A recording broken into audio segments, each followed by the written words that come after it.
সর্বশেষ 14 নাম্বার আল্লাহ তাআলার গুণবাচক নামটি হচ্ছে আল হাকিম। আর হাকিম মানে হচ্ছে প্রজ্ঞাময়, the wise, the all wise. আল্লাহর সব কাজে প্রজ্ঞা আছে না নাই? আল্লাহর চিন্তা, আল্লাহর আদেশ, আল্লাহর সৃষ্টি সবকিছু প্রজ্ঞায় পরিপূর্ণ। সুবহানাল্লাহ। কারণ তিনি আল হাকিম। আরবিতে বলে ফি'লুল হাকিম লা ইয়াখলু আনিল হিকমা। হাকিমের কোন কাজ হিকমত থেকে শূন্য নয়। আল্লাহ যাই বলে এর মধ্যে হিকমত আছে না নাই?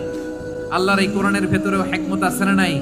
আল্লাহর কালামের প্রতিটি বাণী, প্রতিটি বাক্য, প্রতিটি শব্দের ভেতরে প্রজ্ঞা লুকিয়ে রেখেছে কে? আল্লাহর সৃষ্টির ভেতরেও প্রজ্ঞা আছে না নাই? অনেক কিছু আল্লাহ তৈরি করেছে, আমাদের মাথায় প্রশ্ন জাগে, হায় হায় এটা কেন আল্লাহ তৈরি করলো? এটার ভেতরেও রহস্য আছে না নাই? এজন্য বিশ্বাসীরা বলে রব্বানা মা খালাকতা হাযা বাতিলান সুবহানাকা ফাকিনা আযাবান নার। ও আমাদের রব, এই জমিনে যা আমরা দেখি কোনো কিছুই তুমি এমনি এমনি সৃষ্টি করো নাই। তুমি আগুনের শাস্তি থেকে আমাদেরকে বাঁচাও, পড়ে না আমি।